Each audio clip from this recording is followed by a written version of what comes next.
ನಮಸ್ಕಾರ ಸ್ನೇಹಿತರೆ, welcome back to our tasty Yatra Kannada YouTube channel. ಹಾಗೆ ಇವತ್ತಿನ ಹೊಸ ವಿಡಿಯೋಗೆ ನಿಮ್ಮೆಲ್ಲರಿಗೂ ಸುಸ್ವಾಗತ. ಸ್ನೇಹಿತರೆ, ಇವತ್ತಿನ ವಿಡಿಯೋದಲ್ಲಿ ದೇಶದಲ್ಲಿ ಫೇಕ್ ಮೆಡಿಷನ್, ಇಂಜೆಕ್ಷನ್ ಫೇಕ್, ಮಾತ್ರೆ ಫೇಕ್, ಸಿರಪ್ ಫೇಕ್, ಎಲ್ಲವೂ ಫೇಕ್. ಹಾಗಾದರೆ ರೋಗಿಗಳ ಕಥೆ ಏನು? ಫೇಕ್ ಮೆಡಿಷನ್ ರೈಡ್ ಕರ್ನಾಟಕ ಏನು ಅನ್ನೋದನ್ನು ಇವತ್ತಿನ ವಿಡಿಯೋದಲ್ಲಿ ನೋಡ್ತಾ ಹೋಗೋಣ ಬನ್ನಿ ಸ್ನೇಹಿತರೆ. ಸ್ನೇಹಿತರೆ, ನಾವೆಲ್ಲ ಈ ಮೆಡಿಷನ್, ಔಷಧಿ ಅನ್ನೋದು ನಮ್ಮ ಜೀವ ಉಳಿಸೋವಂಥ ಒಂದು ಸಂಜೀವಿನಿ ಅಂತ ಅಂದ್ಕೊಂಡಿದ್ದೀವಲ್ವಾ? ಹೌದು. ಈಗ ನಾವೇನಾದರೂ ಹುಷಾರಿಲ್ಲ ಅಂತ ಅಂದರೆ ನಾವೇನು ಮಾಡ್ತೀವಿ? ಕ್ಲಿನಿಕ್ಕಿಗೆ, ಡಾಕ್ಟರ್ ಹತ್ರ ಹೋಗ್ತೀವಿ, ತೋರಿಸ್ಕೊಳ್ತೀವಿ, ಟ್ರೀಟ್ಮೆಂಟ್ ತೊಗೊಳ್ತೀವಿ, ಮತ್ತು ಅದಕ್ಕೆ ಸಂಬಂಧಪಟ್ಟಂಥ ಇಂಜೆಕ್ಷನ್ನ ಕೊಡ್ತಾರೆ ಮತ್ತು ಮೆಡಿಷನ್ಸನ್ನು ಬರ್ಕೊಡ್ತಾರೆ, ಪ್ರಿಸ್ಕ್ರಿಪ್ಷನ್ನು. ಅದನ್ನು ತೊಗೊಂಬಂದು ನಾವು ಮೆಡಿಕಲ್ ಸ್ಟೋರ್ನಲ್ಲಿ ಮೆಡಿಷನ್ಸ್ಗಳನ್ನ ತೊಗೊಳ್ತೀವಿ. ಸೊ ನಮಗೊಂದು ನಂಬಿಕೆ ಇದೆ, ನಾನು ಹುಷಾರಿಲ್ಲ, ನನಗೇನೋ ಒಂದು ಸಮಸ್ಯೆ ಆದಾಗ ನಾನು ಹಾಸ್ಪಿಟ್ಲಿಗೆ ಹೋಗಿದ್ದೀನಿ, ಡಾಕ್ಟರ್ ಹತ್ರ ತೋರಿಸ್ಕೊಂಡಿದ್ದೀನಿ, ಅವ್ರಿಗೆ ಸಂಬಂಧಪಟ್ಟಂಥ ಮೆಡಿಷನ್, ಇಂಜೆಕ್ಷನ್ ಕೊಟ್ಟಿದ್ದಾರೆ. ಸೊ ಅದನ್ನು ತೊಗೊಳ್ತಾ ಹೋದರೆ ನನ್ನ ಕಾಯಿಲೆ ಗುಣಮುಖ ಆಗುತ್ತೆ ಅಂತೇಳಿ ನಾವು ನಂಬಿಕೆಯಿಂದ ಆ ಮೆಡಿಷನನ್ನು ತೊಗೊಳ್ತಾ ಇರ್ತೀವಿ. ಆದರೆ ಇಂಥ ಮೆಡಿಷನ್ಗಳನ್ನೇ ಕೆಲ ಕಳ್ಳರು ವಿಷವನ್ನಾಗಿ ಮಾಡಿ, ನಕಲಿ ಔಷಧಿಗಳನ್ನಾಗಿ ಮಾಡಿ ಜನರ ಜೀವವನ್ನು ನಮ್ಮ ರಾಜ್ಯದಲ್ಲಿ ತೆಗಿತಾ ಇದ್ದಾರೆ ಸ್ನೇಹಿತರೆ. ಹೌದು. ದೊಡ್ಡ ದೊಡ್ಡ ಕಂಪನಿಗಳ ಒಳ್ಳೊಳ್ಳೆ ಬ್ರ್ಯಾಂಡ್ಗಳ ಔಷಧಿಗಳನ್ನು ನಕಲಿ ಮಾಡಿ, ಅದರಲ್ಲಿ ನಕಲಿ ಲೇಬಲಿಂಗ್ ಮಾಡಿ, ವಿಷವನ್ನಾಗಿ ಪರಿವರ್ತನೆ ಮಾಡಿ ಜನರ ಜೀವವನ್ನು ತೆಗಿತಾ ಇದ್ದಾರೆ ಸ್ನೇಹಿತರೆ. ಈಗ ಅಫಿಷಿಯಲಿ ನಮ್ಮ ಕರ್ನಾಟಕ ರಾಜ್ಯದಲ್ಲಿ ಪೊಲೀಸ್ನವರು ಈ ಒಂದು ನಕಲಿ ಔಷಧಿ ಜಾಲ ನೆಟ್ವರ್ಕನ್ನು, ದಂಧೆಯನ್ನು ಭೇದಿಸಿದ್ದಾರೆ, ರೈಡ್ ಮಾಡಿದ್ದಾರೆ ಸ್ನೇಹಿತರೆ. ನೀವು ಕೇಳಿದ್ರೆ ಶಾಕ್ ಆಗ್ಬೋದು, ನಿಮಗೆ ಆಶ್ಚರ್ಯ ಆಗ್ಬೋದು. ಈ ಒಂದೇ ಒಂದು ರೈಡ್ನಲ್ಲಿ ಬರೋಬ್ಬರಿ ಸುಮಾರು 5 ಕೋಟಿ ಮೌಲ್ಯದ ನಕಲಿ ಔಷಧಿಗಳನ್ನ ಸೀಸ್ ಮಾಡಿದ್ದಾರೆ ಸ್ನೇಹಿತರೆ. ಇಮ್ಯಾಜಿನ್ ಮಾಡಿ, ಇದು ಗೋಲ್ಡ್ ಅಲ್ಲ, ಡೈಮಂಡ್ ಅಲ್ಲ, ನಮ್ಮ ಜೀವ ಉಳಿಸುವಂಥ ಒಂದು ಸಂಜೀವಿನಿ. ಇಂಥ ಒಂದು ಸಂಜೀವಿನ ನಕಲು ಮಾಡಿ ಮಾರಾಟ ಮಾಡ್ತಿದ್ದಂಥ ಒಂದು ದಂಧೆಯನ್ನು ಈಗ ಪೊಲೀಸ್ನವರು ರೈಡ್ ಮಾಡಿದ್ದಾರೆ ನೋಡಿ. 1-2 ಅಲ್ಲ, ಸುಮಾರು 5 ಕೋಟಿ ಮೌಲ್ಯ. ಬಿಡದಿ ಬಳಿಯ ಫಾರ್ಮ್ ಹೌಸ್ನಲ್ಲಿ ಅಕ್ರಮ ಔಷಧಿಗಳ ಪತ್ತೆ. 4.91 ಕೋಟಿ ಮೌಲ್ಯದ ನಕಲಿ ಔಷಧಿಗಳನ್ನು ವಶಪಡಿಸಿಕೊಂಡ FDA. ಹತ್ತತ್ರ 5 ಕೋಟಿ ಸ್ನೇಹಿತರೆ. FDA ಅಂತಂದರೆ ಫುಡ್ ಆ್ಯಂಡ್ ಡ್ರಗ್ ಅಡ್ಮಿನಿಸ್ಟ್ರೇಷನ್, ಆಹಾರ ಮತ್ತು ಔಷಧ ಆಡಳಿತ. ಇಷ್ಟು ಮೌಲ್ಯದ ಔಷಧಿಗಳನ್ನ ರೈಡ್ ಮಾಡಿದ್ದಾರೆ. ಅಷ್ಟು ಮೌಲ್ಯದ ನಕಲಿ ಔಷಧಿಗಳು ಅಂತಂದರೆ ನೀವೇ ಯೋಚನೆ ಮಾಡಿ ಸ್ನೇಹಿತರೆ. ಅದರಲ್ಲಿ ಎಷ್ಟು ಮಾತ್ರೆಗಳಿವೆ, ಎಷ್ಟು ಸಿರಪ್ಗಳಿವೆ, ಎಷ್ಟು ಸಿರಿಂಜ್ಗಳಿವೆ. ಇಂಥದ್ದನ್ನೆಲ್ಲ ನಕಲಿ ಮಾಡಿ ಜನರ ಜೀವವನ್ನು ತೆಗಿತಾ ಇದ್ದಾರೆ ಈ ರಾಕ್ಷಸರು. ಇದು ಕೇವಲ ನಮ್ಮ ಕರ್ನಾಟಕ ರಾಜ್ಯದಲ್ಲಿ ಮಾತ್ರ ಅಲ್ಲ, ನಮ್ಮ ಭಾರತದ ಉತ್ತರ ಪ್ರದೇಶದಲ್ಲೂ ಕೂಡ ಇಂಥದೇ ಒಂದು ನೆಟ್ವರ್ಕ್, ಜಾಲ, ದಂಧೆ ಪತ್ತೆ ಆಗಿತ್ತು ಸ್ನೇಹಿತರೆ. ಇಲ್ಲಿ ನೋಡಿ, ನೀವು ಅಷ್ಟೇ ಅಲ್ಲ, ಚಿಕ್ಕ ಮಕ್ಕಳಿಂದ ಹಿಡಿದು ವಯಸ್ಸಾದವರು ಎಲ್ರಿಗೂ ಕೂಡ ಆರೋಗ್ಯ ಸಮಸ್ಯೆ ಬಂದೇ ಬರುತ್ತಲ್ಲ. ಯಾರೂ 100% ಆರೋಗ್ಯವಂತರಲ್ಲ. ಸೊ ಅಂಥ ಸಮಯದಲ್ಲಿ ನಮಗೇನಾದರೂ ಈ ಥರದ ಒಂದು ಫೇಕ್ ಮೆಡಿಸಿನ್ಸ್ಗಳು ಸಿಕ್ಕಿದರೆ ನಮ್ಮ ಜೀವದ ಕಥೆ ಏನಾಗುತ್ತೆ, ಏನು ಪರಿಣಾಮ ಬೀರುತ್ತೆ ಯೋಚನೆ ಮಾಡಿ ಸ್ನೇಹಿತರೆ. ಹಾಗಾದರೆ ನಮ್ಮ ದೇಶದಲ್ಲಿ ಈ ಒಂದು ನಕಲಿ ಔಷಧಿ ಜಾಲ ಎಷ್ಟು ಪ್ರಮಾಣದಲ್ಲಿದೆ, ಇದನ್ನು ತಡೆಯೋದಕ್ಕೆ ನಾವು ಅರ್ಜೆಂಟಾಗಿ ಏನು ಮಾಡಬೇಕಾಗುತ್ತೆ, ಇದೆಲ್ಲದನ್ನು ಇವತ್ತಿನ ವಿಡಿಯೋದಲ್ಲಿ ತಿಳ್ಕೊಳ್ತಾ ಹೋಗೋಣ ಸ್ನೇಹಿತರೆ. ನೀವು ನೋಡ್ತಾ ಇದ್ದೀರಾ tasty Yatra Kannada YouTube channel.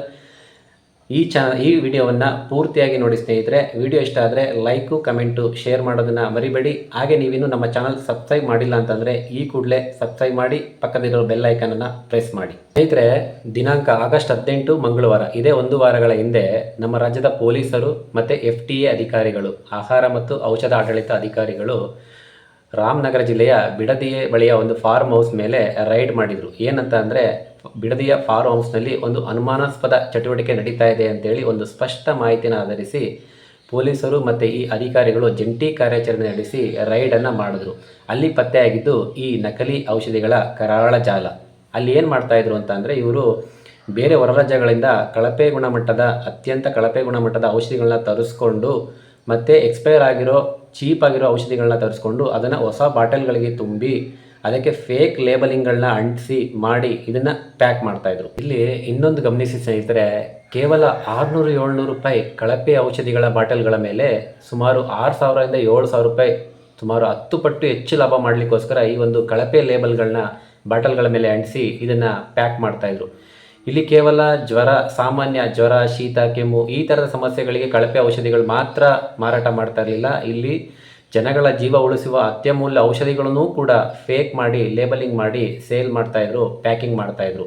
ಈಗ ನೋಡಿ, ಒಂದು ಬ್ಯಾಕ್ಟೀರಿಯಾಗಳಿಂದ ಬರುವಂಥ ಗಂಭೀರ ಸಮಸ್ಯೆಗಳು, ಅಂಥ ಕಾಯಿಲೆಗಳಿಗೆ ಬೇಕಾದಂಥ ಮೆಡಿಷನ್ಗಳನ್ನು ಕೂಡ ಫೇಕ್ ಮಾಡ್ತಾಯಿದ್ರು. ಅದೇ ICUನಂಥ ಪೇಷಂಟ್ಗಳು, ICU ಅಂತಂದರೆ ಕ್ರಿಟಿಕಲ್ ಕಂಡೀಷನ್, ಸೊ ಅಂಥ ಪೇಷಂಟ್ಗಳಿಗೆ ಕೊಡುವಂಥ ಮೆಡಿಷನ್ಗಳನ್ನು ಕೂಡ ಫೇಕ್ ಮಾಡಿ ಸುಮಾರು ಕೋಟ್ಯಾಂತರ ರೂಪಾಯಿ ಮೌಲ್ಯದ ಔಷಧಿಗಳನ್ನು ನಕಲು ಮಾಡಿ ಈ ರೀತಿ ಪ್ಯಾಕಿಂಗ್ ಮಾಡಿ ಸೇಲ್ ಮಾಡ್ತಾಯಿದ್ರು ಈ ಒಂದು ದಂಧೆಯಲ್ಲಿ. ಒಟ್ಟಾರೆಯಾಗಿ ಸುಮಾರು 5 ಕೋಟಿ ಮೌಲ್ಯದ ನಕಲಿ ಔಷಧಿಗಳನ್ನ ಈಗ ಪೊಲೀಸ್ನವರು ಬಿಡದಿಯ ಫಾರ್ಮ್ ಹೌಸ್ನಲ್ಲಿ ಸೀಸ್ ಮಾಡಿದ್ದಾರೆ. ಸೊ ಇಲ್ಲಿ ನೀವು ಒಂದು ಗಮನಿಸಿ ಸ್ನೇಹಿತರೆ, ಇಲ್ಲಿ ಕೇವಲ ಸಣ್ಣ ಪುಟ್ಟ ಕೆಮ್ಮು, ಶೀತ, ಜ್ವರ ಈ ಥರ ಒಂದು ಕಾಯಿಲೆಗಳಿಂದ ಹಿಡಿದು ಕ್ಯಾನ್ಸರ್ನಂಥ ಮಹಾಮಾರಿ ರೋಗಗಳಿಂದ ನರಳ್ತಾ ಇರತಕ್ಕಂಥ ರೋಗಿಗಳ ಸಂಖ್ಯೆ ನಮ್ಮ ದೇಶದಲ್ಲಿ ಸಾಕಷ್ಟು ಜನರಿದ್ದಾರೆ. ಇಲ್ಲಿ ಕೇವಲ ನಾವು ನೀವು ಅಷ್ಟೇ ಅಲ್ಲ, ಎಲ್ಲ ಏಜ್ ಗ್ರೂಪ್ನ ರೋಗಿಗಳಿದ್ದಾರೆ. ಚಿಕ್ಕ ಮಕ್ಕಳಿಂದ ಹಿಡಿದು ವಯಸ್ಸಾದವರು ಸಾಕಷ್ಟು ಪ್ರಮಾಣದಲ್ಲಿದ್ದಾರೆ. ಸೊ ಇಂಥವರೆಲ್ಲ ನಮ್ಮ ಜೀವವನ್ನು ಉಳಿಸ್ಕೊಳ್ಳೋದಕ್ಕೋಸ್ಕರ ನಾವು ಕಷ್ಟಪಟ್ಟು ದುಡ್ದ ಹಣವನ್ನು ಹಾಸ್ಪಿಟಲ್ಗೆ ಕಟ್ಟಿ ಟ್ರೀಟ್ಮೆಂಟ್ನ ತೊಗೊಳ್ತಾ ಇರ್ತೀವಿ.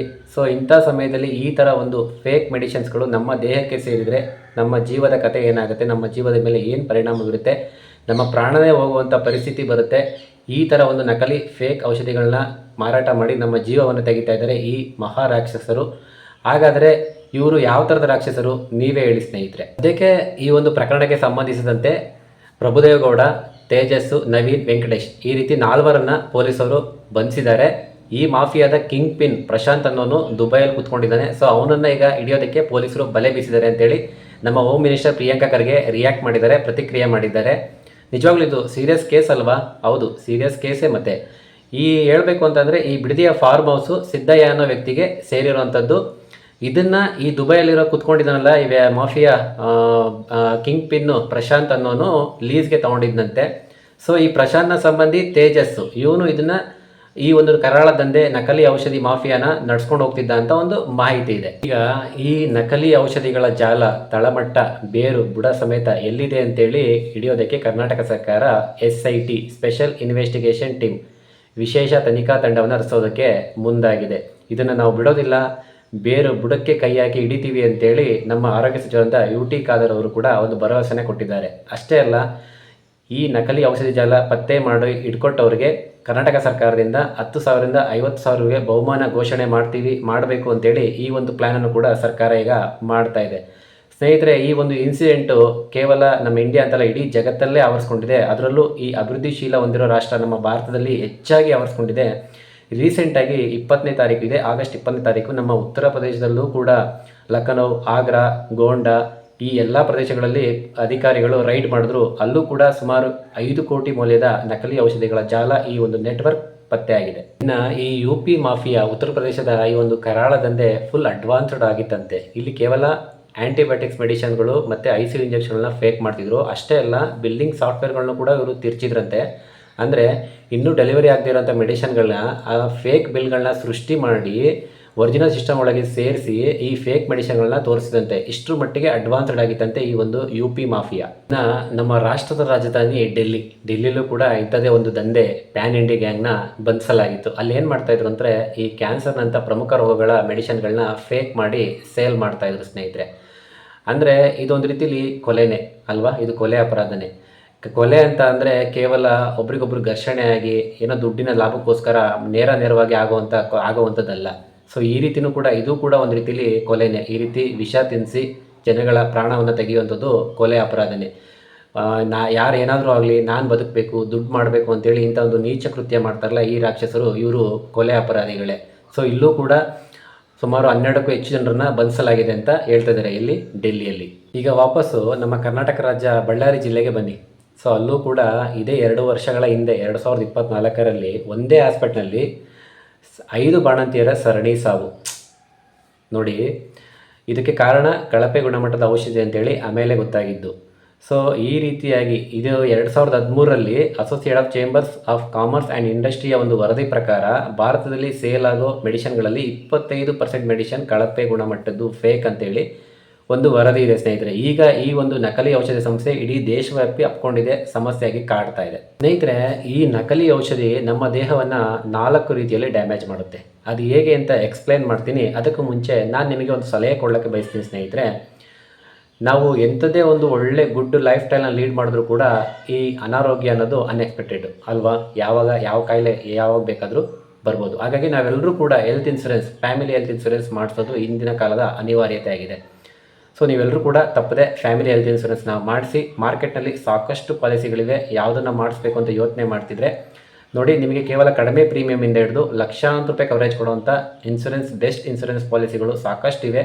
ಸೊ ಅದು ಯಾವುದಿದೆ ಅಂತೇಳಿ ನೀವು ಚೂಸ್ ಮಾಡಿ ಅದ್ರ ಬಗ್ಗೆ ತಿಳ್ಕೊಂಡು ನಂತರ ಒಂದು ಬೆಸ್ಟ್ ಪಾಲಿಸಿಯನ್ನು ನಿಮಗೆ ನಿಮ್ಮ ಫ್ಯಾಮಿಲಿಗೆ ಮಾಡಿಸ್ಕೊಳ್ಳಿ ಸ್ನೇಹಿತರೆ. ನಿಮ್ಮ ಆರೋಗ್ಯ ಮತ್ತು ಫ್ಯಾಮಿಲಿ ಆರೋಗ್ಯವನ್ನು ಕಾಪಾಡ್ಕೊಳ್ಳಿ. ಮೊದಲನೇದು ಡೈರೆಕ್ಟ್ ಫೆಟಲಿಟಿ.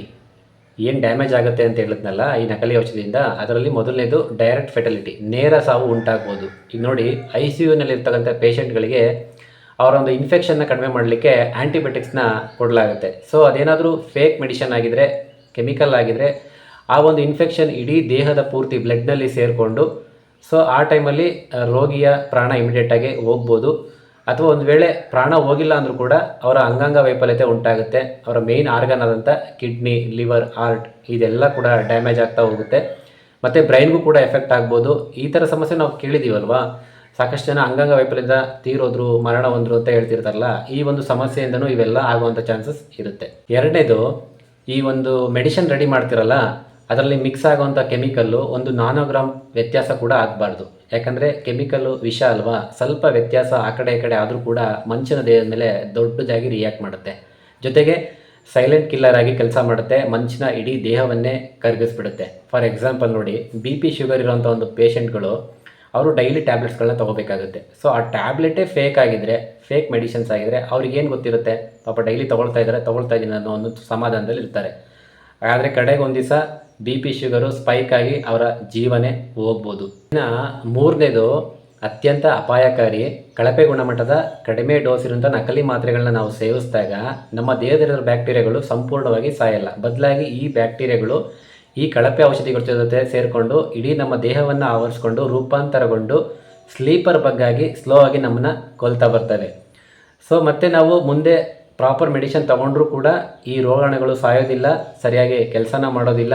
ಅಷ್ಟೇ ಅಲ್ಲ, ಈ ರೋಗಾಣುಗಳು ಒಬ್ಬರಿಂದ ಒಬ್ಬರಿಗೆ ಹರಡುವಂಥ ಚಾನ್ಸಸ್ ಇರುತ್ತೆ. ಇದರಿಂದಾಗಿ ನಾವು ಸಫರ್ ಮಾಡೋದಲ್ಲೇ ಬೇರೆಯವರು ಕೂಡ ಕಾಯಿಲೆಗೆ ತುತ್ತಾಗ್ತಾರೆ. ಈ ಥರ ಸಮಸ್ಯೆಗಳು ಉಂಟಾಗುತ್ತೆ. ನೋಡಿ, ಇಷ್ಟೆಲ್ಲ ಡ್ಯಾಮೇಜ್ ಮಾಡ್ತಿರೋವಂಥ ಈ ನಕಲಿ ಔಷಧಿ ದಂಧೆಕೋರರಿಗೆ ಯಾವುದೇ ರೀತಿ ನಮ್ಮ ದೇಶದಲ್ಲಿ ಕಾನೂನು ಭಯ ಇಲ್ವಾ, ಕಾನೂನು ಇಲ್ವಾ ಅಂತ ಕೇಳೋದಾದರೆ ಖಂಡಿತ ಇದೆ. ಅದೇ ಡ್ರಗ್ಸ್ ಆ್ಯಂಡ್ ಕಾಸ್ಮೆಟಿಕ್ಸ್ ಆ್ಯಕ್ಟ್ 1940. ಇದು ಸ್ವತಂತ್ರ ಪೂರ್ವ ಕಾನೂನು ಕಾಯ್ದೆ ಆಗಿರುತ್ತೆ. ಇದು ತುಂಬ ಹಳೆ ಕಾನೂನು, ಅಷ್ಟೊಂದು ಎಫೆಕ್ಟಿವ್ ಇಲ್ಲ ಅಂತ ಅಂದ್ಕೊಂಡ್ರೆ ಸುಳ್ಳು ಸ್ನೇಹಿತರೆ. ತುಂಬ ಸ್ಟ್ರಾಂಗ್ ಆಗೇ ಇದೆ. ಯಾರು ನಕಲಿ ಔಷಧಿ ತಯಾರಿಸಿ ಒಂದು ರೋಗಿಯ ಪ್ರಾಣ ಹಾನಿಗೆ ಕಾರಣ ಆಗ್ತಾರೋ ಅಥವಾ ಅವರ ಒಂದು ಆರೋಗ್ಯಕ್ಕೆ ತೀವ್ರ ಗಂಭೀರ ಸಮಸ್ಯೆಗೆ ಒಳಗಾಗ್ತಾರೋ ಅಂಥ ಅಪರಾಧಿಗಳಿಗೆ 10 ವರ್ಷಗಳ ತನಕ ಜೀವಾವಧಿ ಶಿಕ್ಷೆ ಮತ್ತು 10 ಲಕ್ಷ ರೂಪಾಯಿ ದಂಡ. ಅಷ್ಟೇ ಅಲ್ಲ, ಏನು ನಕಲಿ ಔಷಧಿ ವಶಪಡಿಸ್ಕೊಂಡು ಅದರ ಮೌಲ್ಯದ 3 ಪಟ್ಟು ದಂಡವನ್ನು ವಿಧಿಸ್ತಾರೆ.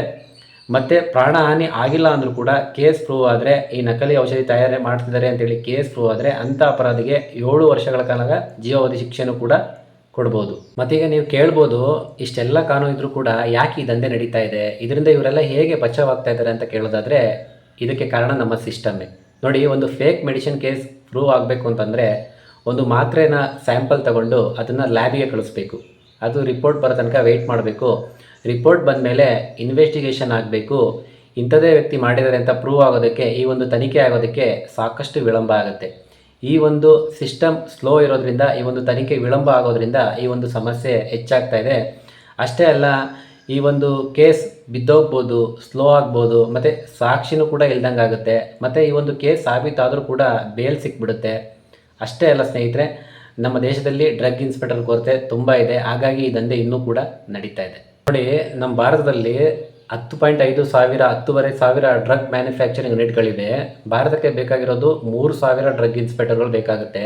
ಆದರೆ ಪ್ರಸ್ತುತ ಇರುವಂಥದ್ದು 1467 ಡ್ರಗ್ ಇನ್ಸ್ಪೆಕ್ಟರ್ಗಳು ಮಾತ್ರ. ಅಂಕಿ ಅಂಶ ನೋಡಿದ್ರೆ ತುಂಬಾ ಕಡಿಮೆ ಇದೆ. ಅದರಲ್ಲೂ ಕೆಲವು ಈ ಸರ್ಕಾರಿ ಅಧಿಕಾರಿಗಳೇ ಭ್ರಷ್ಟರು ಈ ಒಂದು ನಕಲಿ ಮಾಫಿಯಾ ಗ್ಯಾಂಗ್ಗಳ ಜೊತೆ ಸೇರಿಕೊಂಡು ಈ ಒಂದು ದಂಧೆಯಲ್ಲಿ ಭಾಗಿಯಾಗಿರ್ತಾರೆ. ಸೊ ಹಾಗಾಗಿ ಈ ಕೇಸ್ ನಡೆಯೋದಿಲ್ಲ. ನಡೆದ್ರೂ ಕೂಡ ನಾನು ಮೇಲೆ ವಿವರಿಸ್ದಂಗೆ ತುಂಬಾ ವಿಳಂಬ ಆಗುತ್ತೆ. ಇದರಿಂದ ಜನಗಳ ಪ್ರಾಣ ಹೋಗುತ್ತೆ, ಈ ಕಳ್ಳರು ಎಸ್ಕೇಪ್ ಆಗಿಬಿಡ್ತಾರೆ. ಸೊ ಇದೆಲ್ಲ ಬದಲಾಗಬೇಕು. ಖಾಲಿ ಇರೋಂಥ ಹುದ್ದೆಗಳೆಲ್ಲ ಭರ್ತಿ ಆಗಬೇಕು, ಭ್ರಷ್ಟಾಚಾರ ಜೀರೋ ಆಗಬೇಕು. ಮತ್ತು ಮೆಡಿಕಲ್ ಪ್ಲ್ಯಾಂಟ್ಗಳಿಂದ ಏನು ಮೆಡಿಸಿನ್ಗಳು ಸ್ಟೋರ್ಗೆ ಬರುತ್ತಲ್ಲ, ಬರೋ ತನಕನೂ ಮಾನಿಟರ್ ಆಗಬೇಕು. ಇದಕ್ಕೊಂದು ಡಿಜಿಟಲ್ ವ್ಯವಸ್ಥೆ ಬರಬೇಕು ಅಂತೇಳಿ ಕೇಳ್ಕೊಳ್ಳೋಣ. ಜೊತೆಗೆ ನಕಲಿ ಔಷಧಿಗಳು ಅಂತ ಗೊತ್ತಿದ್ರೂ ಕೂಡ ಡಿಸ್ಟ್ರಿಬ್ಯೂಟರ್ಗಳು ಕಮಿಷನ್ ಆಸೆಗೋಸ್ಕರ ಮಾರಾಟ ಮಾಡ್ತಾರಲ್ಲ, ಅಂಥವ್ರ ಮೇಲೆ ಆ್ಯಕ್ಷನ್ ತಗೊಳ್ಬೇಕು. ಅವರ ಲೈಫ್ ಟೈಮ್ ಲೈಸೆನ್ಸನ್ನು ಬಂದ್ ಮಾಡಬೇಕು. ಇದರಲ್ಲಿ ಡಿಸ್ಟ್ರಿಬ್ಯೂಟರ್ಗಳಿಂದ ಮೆಡಿಕಲ್ನವರು ಕೂಡ ಭಾಗಿಯಾಗಿರ್ತಾರೆ.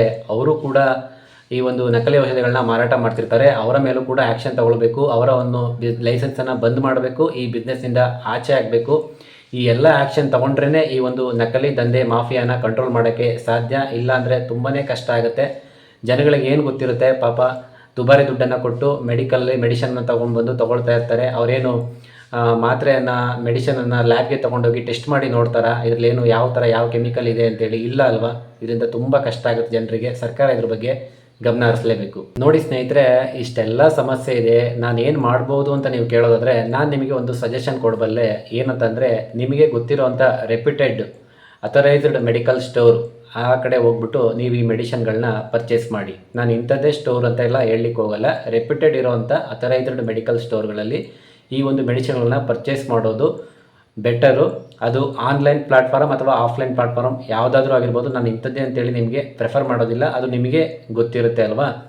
ಸೊ ಅದ್ರ ಜೊತೆಗೆ ಈ ಒಂದು ಪ್ರಿಂಟಿಂಗ್ ಲೇಬಲ್ಗಳನ್ನ ನೀವು ಅಬ್ಸರ್ವ್ ಮಾಡಿ, ಗಮನಿಸಿ, ಕ್ರಾಸ್ ಚೆಕ್ ಮಾಡಿ, ಅದರಲ್ಲಿ ಎಕ್ಸ್ಪೈರಿ ಡೇಟ್ ಏನಿದೆ ಅಂತೇಳಿ ಚೆಕ್ ಮಾಡಿ. ತುಂಬ ಜನ ಅದನ್ನು ಮಾಡೋದಿಲ್ಲ, ಸೊ ಅದನ್ನು ಕೂಡ ಅಬ್ಸರ್ವೇಷನ್ ಮಾಡಿ. ಇನ್ನೊಂದು ಏನಪ್ಪ ಸಲಹೆ ಅಂದರೆ, ಈ ರೀತಿ ನಾವು ಕಾಯಿಲೆಗಳನ್ನ ತರಿಸ್ಕೊಂಡು ಇಷ್ಟೆಲ್ಲ ಸಮಸ್ಯೆಗಳನ್ನ ಫೇಸ್ ಮಾಡೋದಕ್ಕಿಂತ ಮೊದಲೇ ನಾವು ನಮ್ಮ ಆರೋಗ್ಯದ ಕಡೆ ಗಮನ ಕೊಟ್ಟು ಆರೋಗ್ಯವನ್ನು ಚೆನ್ನಾಗಿ ಕಾಪಾಡ್ಕೊಳ್ಳೋದು ಉತ್ತಮ ಅಂತ ನಾನು ನಿಮಗೆ ಸಲಹೆ ಕೊಡ್ತೀನಿ. ನೋಡಿ, ಮನುಷ್ಯನಿಗೆ ಆರೋಗ್ಯ ಸಮಸ್ಯೆ ಬರುವಂಥದ್ದು ಸರ್ವೇ ಸಾಮಾನ್ಯ. ಎಂಥ ಒಳ್ಳೆ ಗುಡ್ ಲೈಫ್ ಸ್ಟೈಲ್ ಲೀಡ್ ಮಾಡಿದ್ರೂ ಕೂಡ, ಗುಡ್ ಹ್ಯಾಬಿಟ್ಸ್ ಇದ್ದರೂ ಕೂಡ, ಗುಡ್ ರೂಟೀನ್ಸ್ ಇದ್ದರೂ ಕೂಡ, ಏನೇ ಇದ್ದರೂ ಕೂಡ ಆರೋಗ್ಯ ಸಮಸ್ಯೆ ಬರ್ಬೋದು. ಇನ್ನು ಕೆಲವರಿಗೆ ಅವರ ಒಂದು ಕೆಟ್ಟ ಹ್ಯಾಬಿಟ್ಸ್ಗಳಿಂದ, ದುಶ್ಚಟಗಳಿಂದ, ಕೆಟ್ಟ ರೂಟೀನ್ಸ್ಗಳಿಂದ, ಬ್ಯಾಡ್ ಬಿಹೇವಿಯರ್ಗಳಿಂದ, ಬ್ಯಾಡ್ ಮ್ಯಾನರ್ಸಿಂದಾಗಿ, ಈ ರೀತಿ ಸಮಸ್ಯೆಗಳಿಂದಾಗಿ ರೋಗಗಳು ಬಂದೇ ಬರ್ತವೆ. ಸೊ ನಾನು ನಿಮಗೆ ಹೇಳೋದು ಅಂತಂದರೆ, ಆದಷ್ಟು ಈ ಒಂದು ಕೆಟ್ಟ ಚಟಗಳಿಂದ, ದುಶ್ಚಟಗಳಿಂದ ದೂರ ಇರಿ. ಒಳ್ಳೆ ಹ್ಯಾಬಿಟ್ಸ್ಗಳನ್ನ, ಒಳ್ಳೆ ಫುಡ್ ಹ್ಯಾಬಿಟ್ಸ್ಗಳನ್ನ ರೂಢಿಸ್ಕೊಳ್ಳಿ. ಆರೋಗ್ಯವನ್ನು ಚೆನ್ನಾಗಿ ಕಾಪಾಡ್ಕೊಳ್ಳಿ. ಈ ಮಾಹಿತಿ ನಿಮಗೆ ಇಷ್ಟವಾಗಿದ್ದರೆ ಈ ವಿಡಿಯೋಗೆ ಲೈಕ್ ಮಾಡಿ, ಕಮೆಂಟ್ ಮಾಡಿ, ಶೇರ್ ಮಾಡಿ. ಹಾಗೆ ನೀವಿನ್ನೂ ನಮ್ಮ ಚಾನಲ್ ಸಬ್ಸ್ಕ್ರೈಬ್ ಮಾಡಿಲ್ಲ ಅಂತಂದರೆ ಈ ಥರದ ಹೊಸ ಹೊಸ ಮಾಹಿತಿಗಳಿಗಾಗಿ ಈ ಕೂಡಲೇ ಸಬ್ಸ್ಕ್ರೈಬ್ ಮಾಡಿ, ಪಕ್ಕದಲ್ಲಿರೋ ಬೆಲ್ ಐಕಾನ್ ಪ್ರೆಸ್ ಮಾಡಿ. Thanks for watching. ಮತ್ತೆ ಮುಂದಿನ ವಿಡಿಯೋದಲ್ಲಿ ಸಾಕಷ್ಟು ಮಾಹಿತಿಯೊಂದಿಗೆ ನಾನು ನಿಮ್ಮ ಮುಂದೆ ಹಾಜರಿರ್ತೀನಿ. ಅಲ್ಲಿ ತನಕ ಟಾಟಾ, ಬಾಯ್ ಬಾಯ್, ಟೇಕ್ ಕೇರ್.